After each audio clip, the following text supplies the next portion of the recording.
The HOA came to my house and said I was breaking the rules by moving out of the community. They claimed I had no right to leave and demanded that I stop immediately. They threatened me and refused to listen to reason, insisting that their rules were more important than anyone's rights or property. Neighbors came outside to watch, and some pulled out their phones to record the confrontation. People tried to explain that I was legally allowed to move, but she ignored every word. What she did not know was that the person she had called the police on, the person she was trying to intimidate, was my son. My son is a police officer, and when he showed up, badge in hand, everything she thought she could control changed in an instant. Before I tell you what happened next, tell me where you are watching from, and hit subscribe for more stories where the good guys always win. It started like any other ordinary day in the neighborhood. The sun was warm, the sidewalks quiet, and the houses neatly aligned like soldiers standing at attention. I was in the middle of packing up, preparing to move out of the community I had called home for years. Boxes were stacked in the garage. Furniture had been disassembled and wrapped. My plans were clear, simple, and completely legal. I had followed every rule and paid every fee required by the HOA. Everything was above board, or so I thought. Then she arrived, the HOA woman. The one everyone knew as Karen, though no one would say it aloud in polite conversation. She came storming onto my property with a folder in her hand, her heels clicking aggressively against the pavement, and her eyes fixed on me as if she were staring down a criminal caught red-handed. She did not knock. She did not introduce herself politely. She didn't ask for a conversation. She made a statement. "You are breaking the rules by moving out of the community, and you must stop immediately." Her words hit the air like a hammer. "Breaking the rules," she said, as though that phrase alone gave her the authority to dictate my life. I paused, holding a box of kitchen items, and tried to respond calmly. "I'm legally allowed to move. I am following the rules. You cannot stop me." She ignored me completely. She waved the folder like it carried magical power, the kind of power that could make the world bend to her will. "Rules are rules," she said. "No one can move without approval." She scanned my property as if I were a trespasser.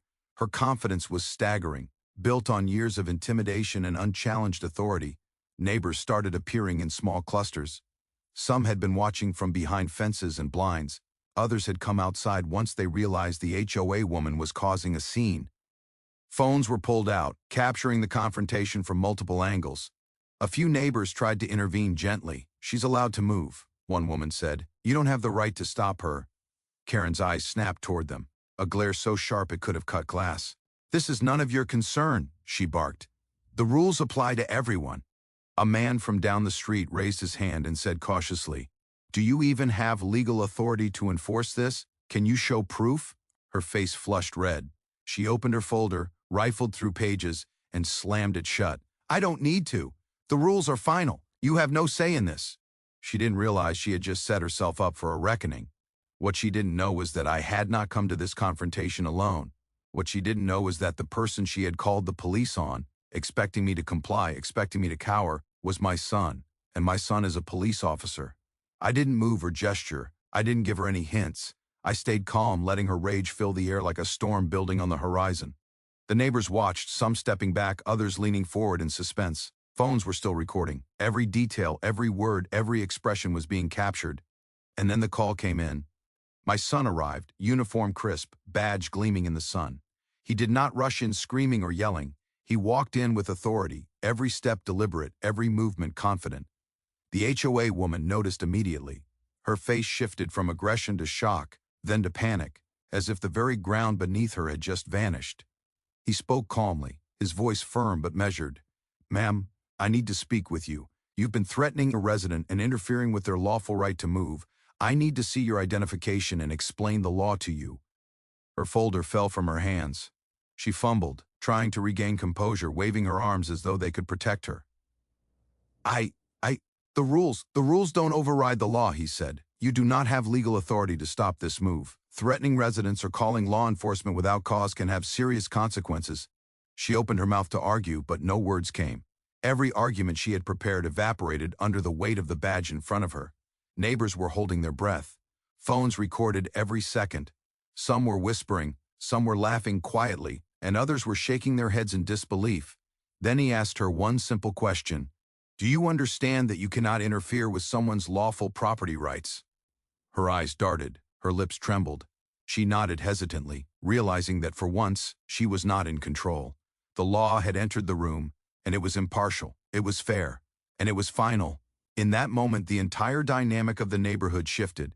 The people who had once feared fines, letters, and arbitrary rules now understood that authority has limits.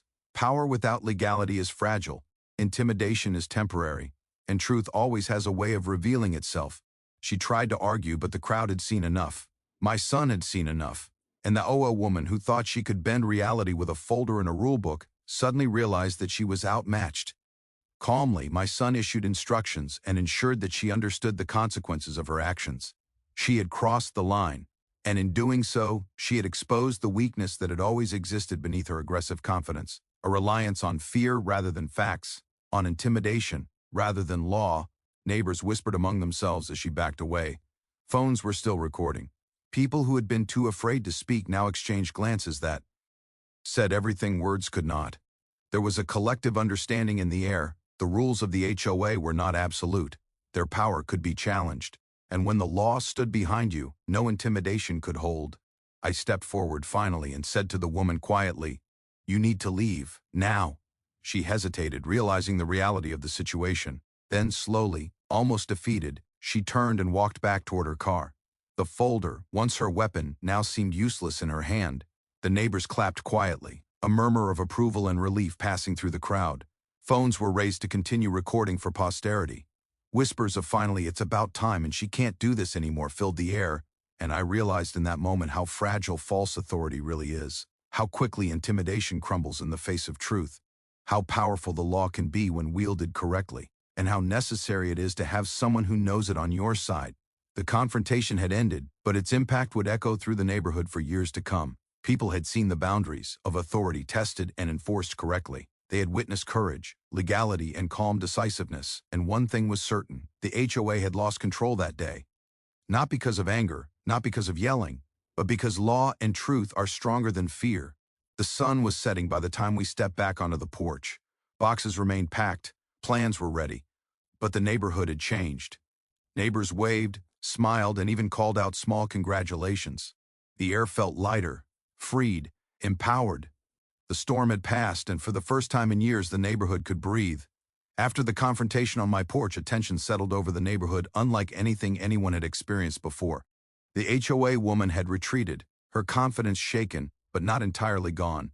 She had thought she could enforce her imagined authority, that her years of intimidation and fear-mongering would be enough to make residents comply. That had been her greatest mistake. The HOA, like many of its kind, had always relied on a simple formula: fear plus compliance. Their rules, no matter how absurd, worked, because most people never questioned them. Late fees were added to unapproved repairs. Letters warned of community penalties. Notices threatened liens and legal action. Most residents paid, most residents obeyed, and the ones who resisted were quietly pushed to the margins, their complaints buried under bureaucracy.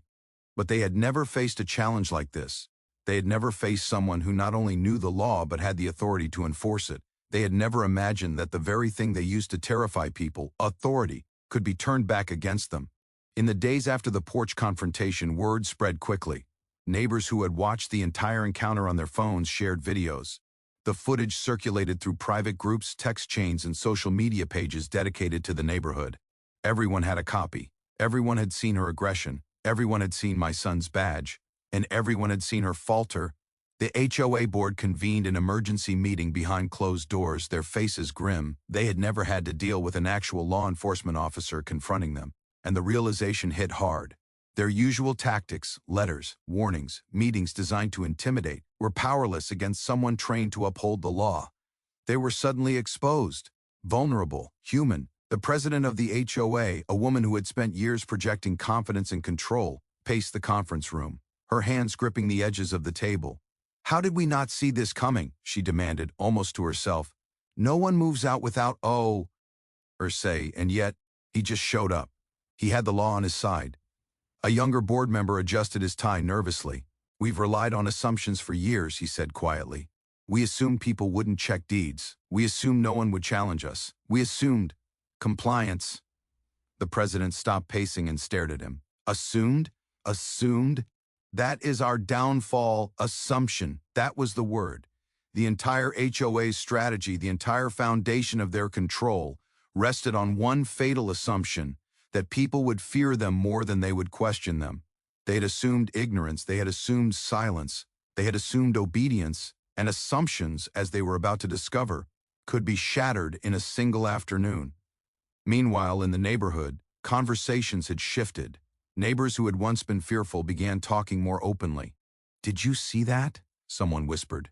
"They can't just stop people from leaving. They don't even have the authority."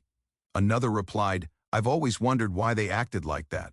Maybe they're bluffing." A few brave souls even shared their own stories of intimidation, fines issued without reason, letters sent with threats of legal action, and meetings that felt more like interrogations than community discussions. The power of their revelation was intoxicating. Fear had been the HOA's greatest weapon, and now that fear had evaporated.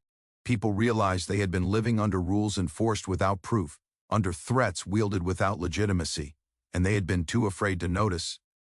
Inside the HOA boardroom, panic began to set in. They were scrambling. Calls were made to lawyers, emails were drafted, and attempts were made to draft statements of authority.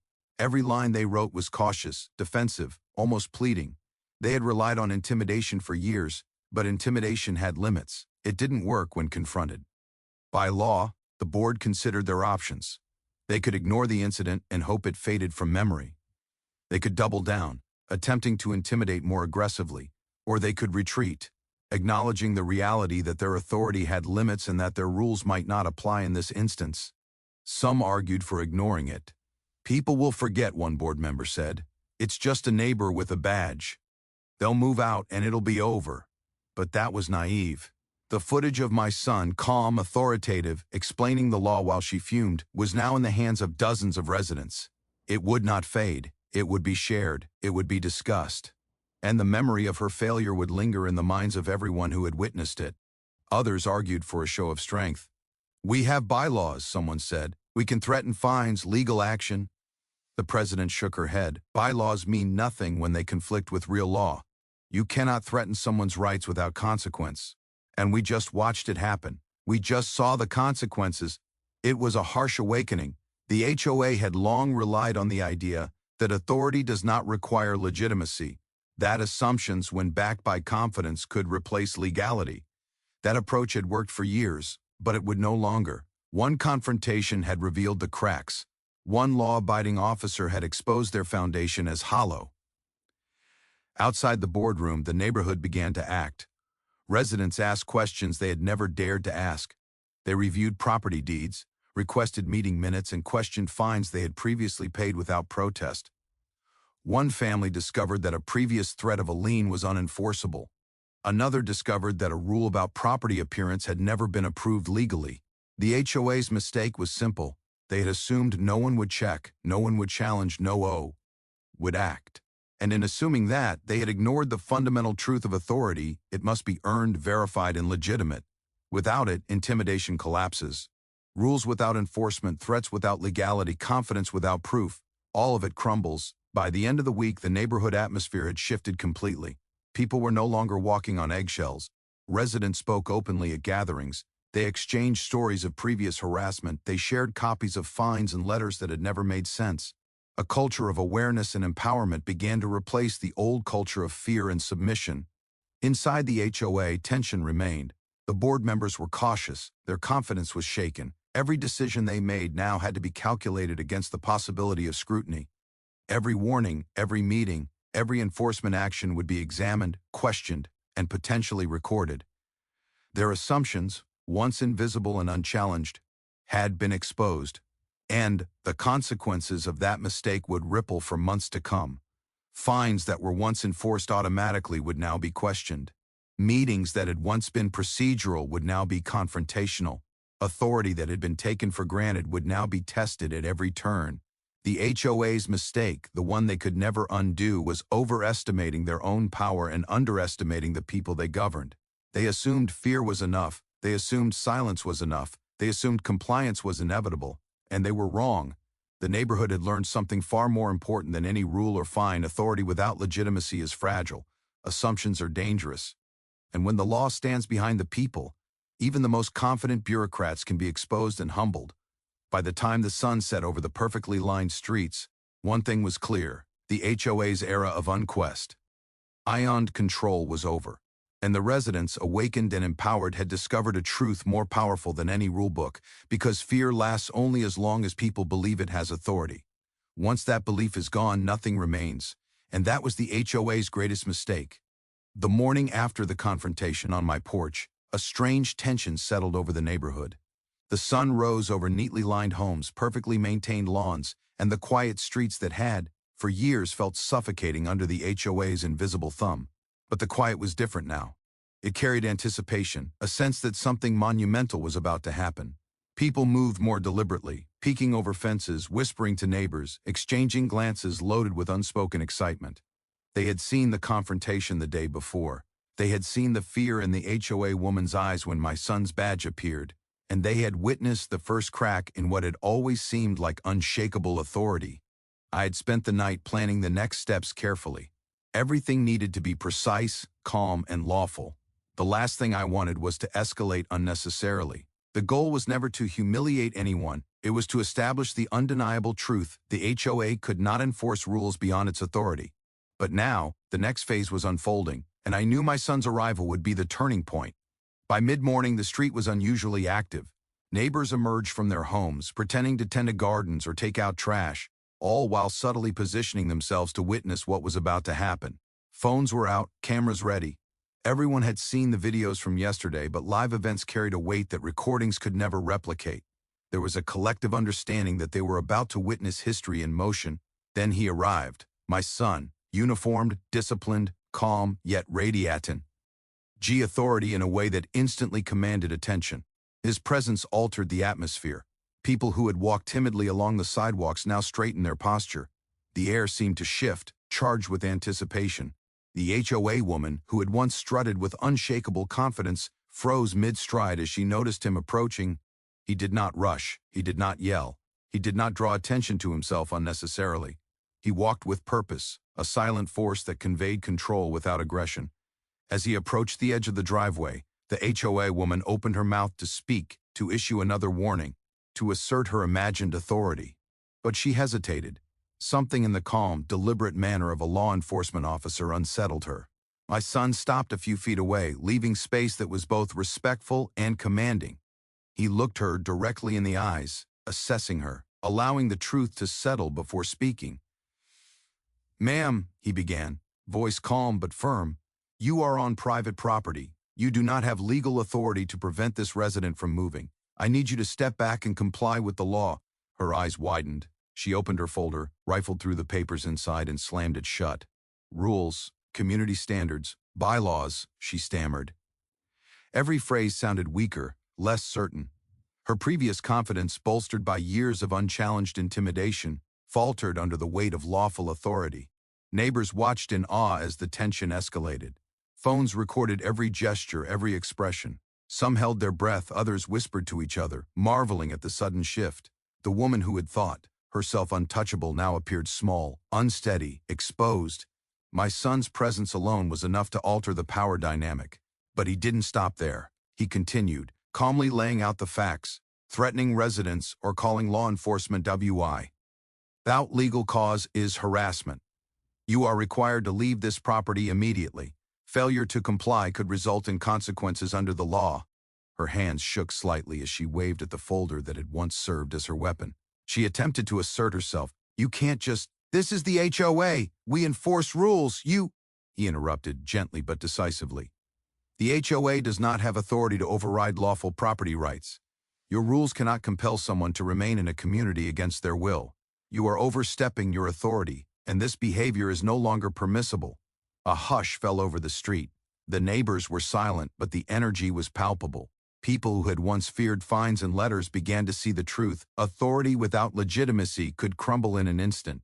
The HOA woman realized that every intimidating tactic she had relied on, the threats, the letters, the supposed power of her position, was meaningless against lawfulness, evidence, and calm authority. Desperate, she gestured toward the residents around her. "You can't, they'll—" But the residents didn't respond with fear. They responded with quiet validation, nodding subtly, whispering affirmations that the law was indeed on our side. The imbalance of power had shifted entirely. She was no longer in control. My son calmly explained next steps. You are being advised to leave the property. Any further interference will be documented and could result in formal charges. He made it clear that this was not a personal confrontation. It was a professional, lawful intervention designed to stop harassment and enforce the rights of residents. For the first time, the HOA woman's confidence completely collapsed. She turned to retreat but hesitated, realizing that any misstep now would be documented, witnessed, and enforceable by law. The tension in her posture, the uncertainty in her eyes, told the entire neighborhood everything they needed to know. Her authority was an illusion. Neighbors began whispering to each other, their words small but powerful. She can't do anything now. She's powerless. Finally, someone is standing up. Phones recorded the moment as she backed away, her folder dangling uselessly in one hand, every attempt at intimidation nullified by law, reason, and presence of authority. By the time she stepped off the driveway, the energy of the neighborhood had shifted irrevocably. Residents, who had once walked timidly under the HOA's shadow, now held their heads high. They had witnessed firsthand how fear could be replaced with truth, how intimidation could be countered with knowledge and authority, and how assumptions of power could collapse in seconds. The lesson was clear. The HOA's power was not infinite. Their rules were not absolute. Their confidence depended entirely on silence and ignorance. And once that silence was broken, once the law and authority were firmly on the side of the residents, the entire dynamic changed.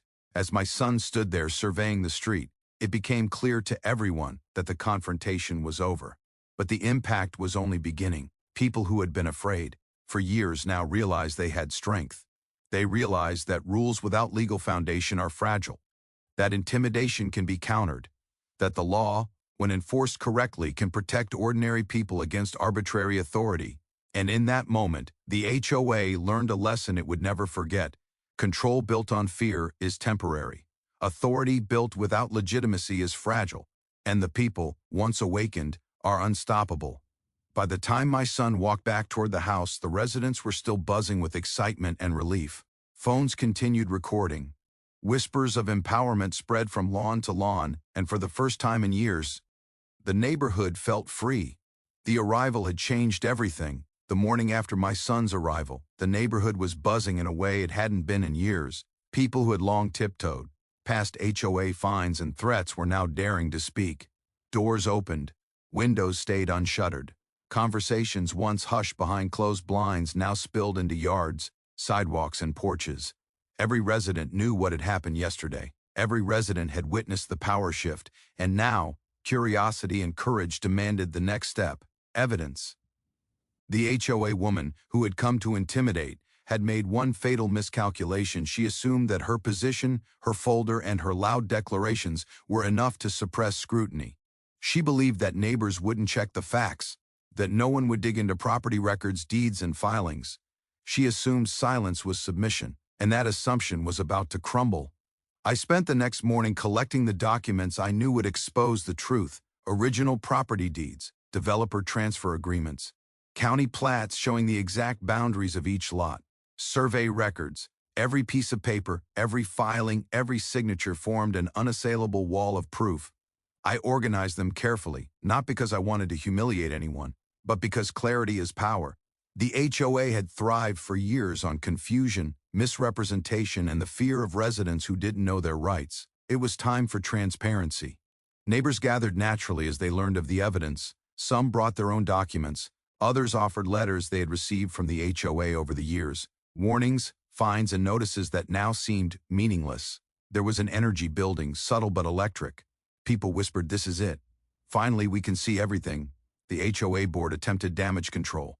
Emails were sent that sounded carefully professional. It hinted at panic. "We are reviewing all procedures regarding property boundaries and compliance," one read. Another suggested a meeting to clarify community rules and responsibilities. But no amount of careful phrasing could mask the truth. Their foundation was already shaken. The confrontation began in my driveway, where neighbors had gathered in small clusters. Cameras and phones were ready, capturing every detail. My son, calm and authoritative, began reviewing the documents aloud. This, he said, holding up the first deed, shows the original plat filed with the county before this subdivision was even built. He pointed to the developer's notes, clearly labeling which parcels were conveyed and which remained private property. Gasps spread through the crowd. Residents exchanged astonished glances. They had never seen the documents themselves. They had only been told the rules, the fines, and the authority of the HOA. And now, the rules were meaningless against proof. The HOA woman tried to interrupt. "Those documents don't matter. Our rules, they matter very much," my son replied, voice calm but firm. "Authority must be legitimate. Enforcement must be lawful. You have none over these properties. Every fine, every threat, every action taken beyond your legal jurisdiction is invalid." Neighbors began speaking, emboldened by the clarity of evidence. One man held up a notice he had received last year threatening a $5,000 fine for an alleged landscaping violation. "This notice was sent to me without any legal basis," he said. "Now we can see why." Another neighbor produced emails showing the board's repeated threats of liens for unpaid fines. "All invalid," my son confirmed. "There is no legal authority here." The HOA members exchanged nervous glances. Papers shuffled. Phones discreetly passed between them as they attempted to locate any shred of legitimacy they could claim. But the documents were clear, undeniable, and complete. Every claim they had made for years could now be disproven with a single comparison to public records. One particularly bold neighbor stepped forward. "So, you've been fining people illegally?" she asked directly. Her voice was sharp, not accusatory, but loaded with the certainty that comes from truth. The board members hesitated. One spoke, voice trembling slightly. "We relied on the developer's representations." The crowd murmured. "You relied on assumptions?" a neighbor asked. "You threatened and fined people based on assumptions?" "Yes," the board member admitted. That single admission sent a ripple through the gathering. Silence fell, then whispers, then quiet exclamations of recognition. People began connecting dots from years of intimidation, fines, and threats. The truth had been hidden, but now it was visible, transparent, irrefutable. As the day progressed, the atmosphere shifted completely. Neighbors who had never spoken before were sharing their documents, stories, and observations. They compared records, cross-checked deeds, and noted patterns of unlawful fines. People who had once felt powerless were now empowered, holding tangible evidence that the HOA's authority was conditional at best and illegal at worst. The HOA attempted to regain control by calling for a meeting, hoping to present their side and regain credibility. But the momentum had shifted entirely. Residents brought their own documents, recordings from the confrontation, and notes from property deeds. Every claim by the board was met with verification or challenge. Authority built on fear and assumption could not withstand transparency and proof. By mid-afternoon, the HOA members were visibly shaken. Their confident posture had vanished. They avoided eye contact. They fumbled through papers in vain, realizing that no expel. A nation could retroactively legitimize their prior actions. The residents' knowledge had surpassed the board's assumed power, and the balance had irreversibly tipped. Neighbors began quietly celebrating, but not in a chaotic way. It was a sober, reflective victory. They had witnessed a system built on fear crumble under the weight of truth. They had realized that compliance alone does not grant legitimacy. They understood that knowledge is power, and transparency can dismantle even the most entrenched authority. Even those who had been skeptical initially were now convinced. They could see clearly for the first time the HOA had relied on ignorance, silence, and intimidation. Every letter, every fine, every meeting that had once been a tool of fear now stood exposed as hollow gestures without legal grounding. By the end of the day, a collective understanding had formed in the neighborhood. The HOA's previous power was broken. The illusion of authority had been stripped away by facts, records, and evidence. Residents understood that moving forward they could and should question authority, verify claims, and assert their rights. The evidence was more than paperwork.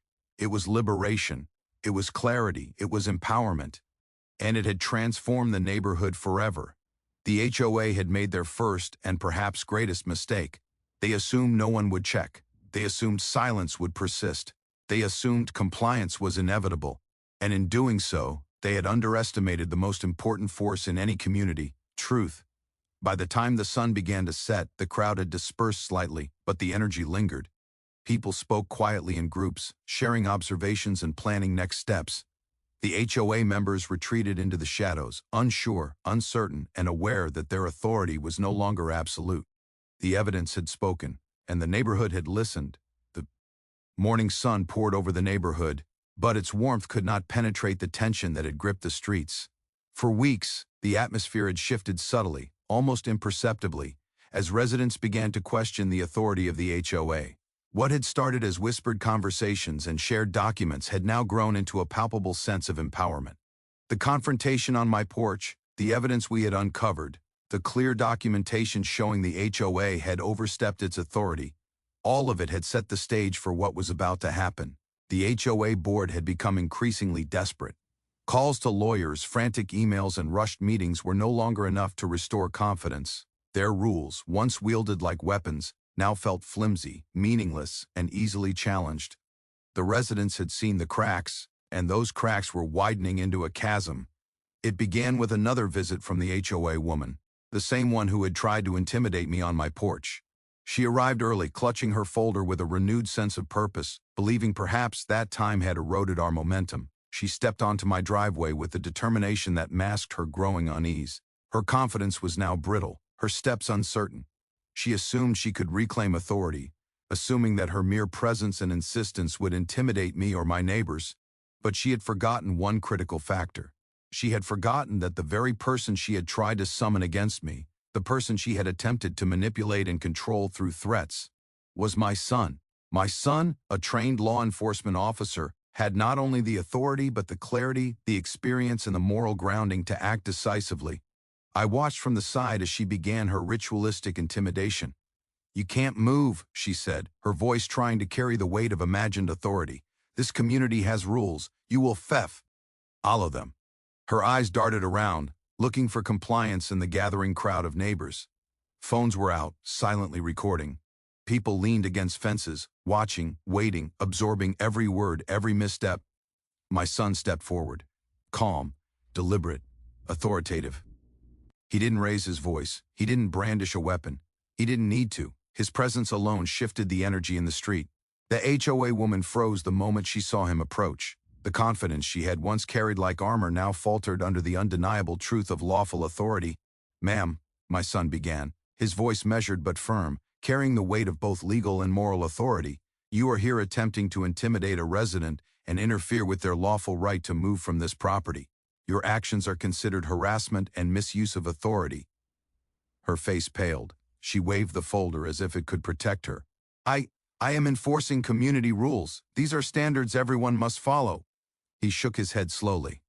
"Community rules cannot override legal property rights. Threatening residents and attempting to manipulate law enforcement without legal cause is illegal. You have crossed the line. You are required to comply immediately or face consequences under the law," the neighbors whispered among themselves, realizing the power dynamic had shifted entirely. They had seen this before in videos and documents, but now it was live, unfolding in real time. The HOA woman, once confident and combative, looked around nervously. The residents were no longer fearful. Phones were recording. Every motion, every hesitation, every attempt at intimidation was being documented. The air was thick with anticipation as my son continued, explaining the situation step by step, making it clear that this was not personal, this was professional.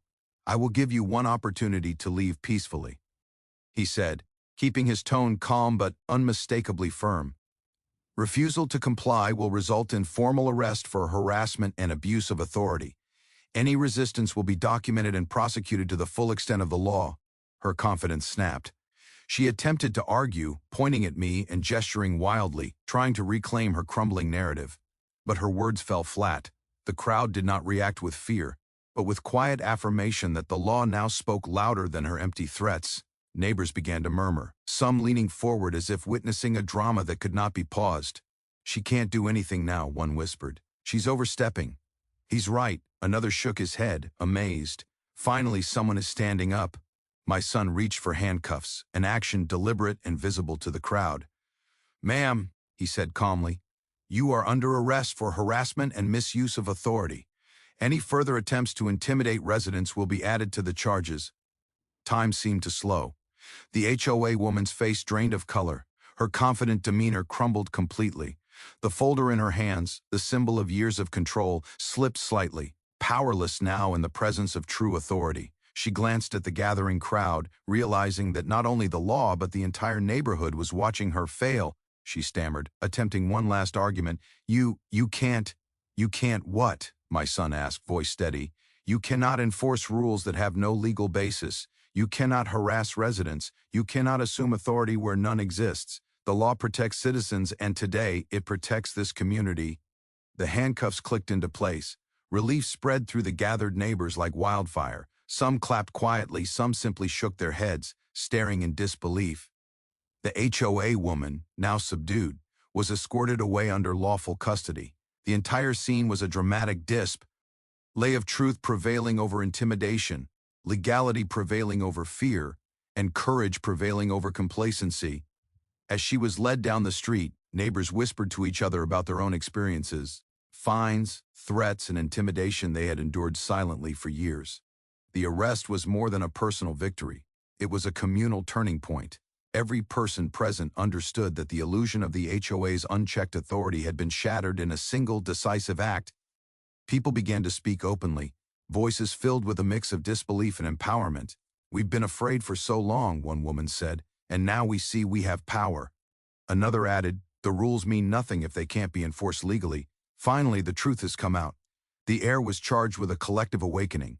The residents, once passive and fearful, now understood that authority without legitimacy is fragile. Every threatening letter, every invalid fine, every intimidating meeting had been built on assumptions that had just been destroyed in plain sight. By the afternoon, the neighborhood was transformed.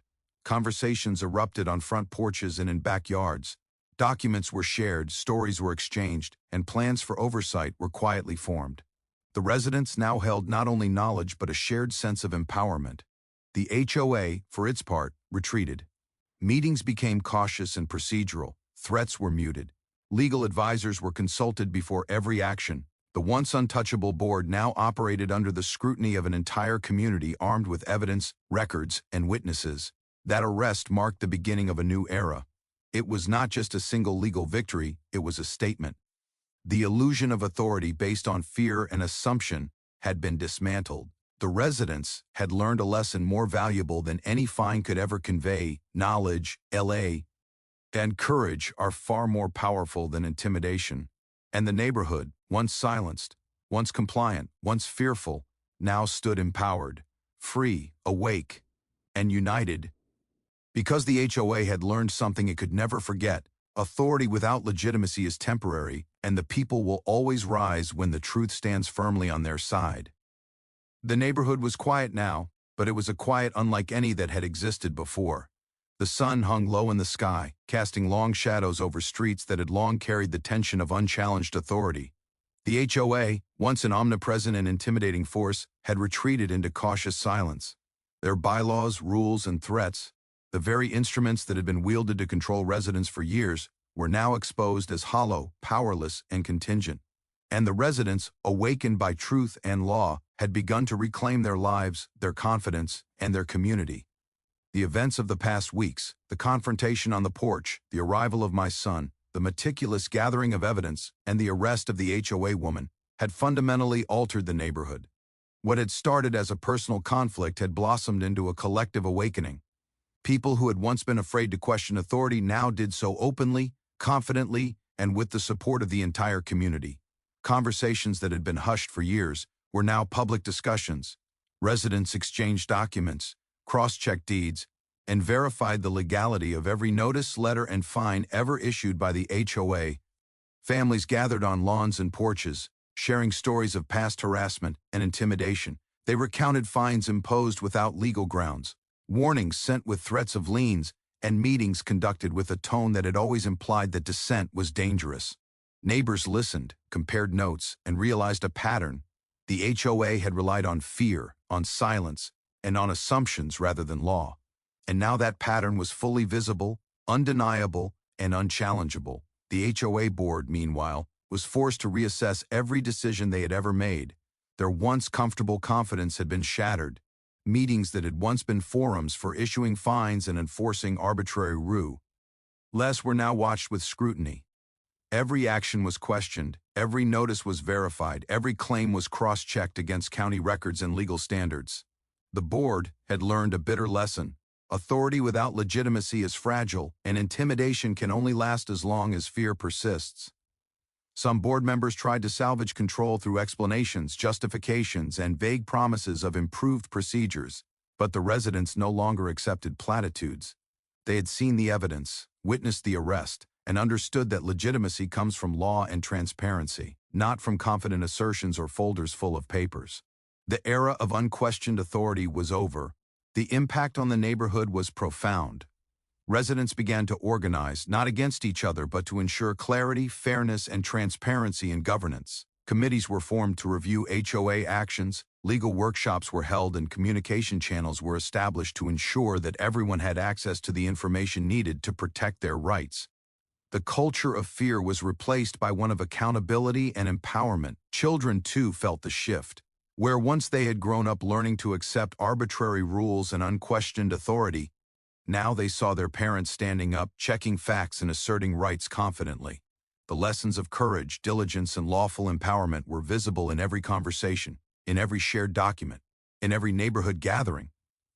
The next generation would grow up knowing that authority is not to be feared blindly, and that standing up for what is right is both possible and necessary. The HOA woman, who had once stormed my property, attempting to intimidate and assert control, became a symbol in the neighborhood of what happens when authority is exercised without legitimacy. Residents who had long been silent spoke openly out their experiences with her and others on the board. They recounted the fear, the uncertainty, and the helplessness they had felt, and they celebrated the moment when law, evidence, and courage had restored balance. Even the remaining board members who had not been directly involved were forced to adapt. Every action, every rule, every communication was now subject to verification. They could no longer rely on assumption, on the fear of residents, or on silent compliance. Transparency was no longer optional. It was demanded. Accountability was no longer negotiable, it was inevitable. And the collective memory of the arrest, the confrontation, and the evidence served as a constant reminder that power without legitimacy is temporary. In the weeks and months that followed, the neighborhood flourished in new ways. Residents began collaborative projects, community safety initiatives, and shared social events that were free from the tension that had long plagued them.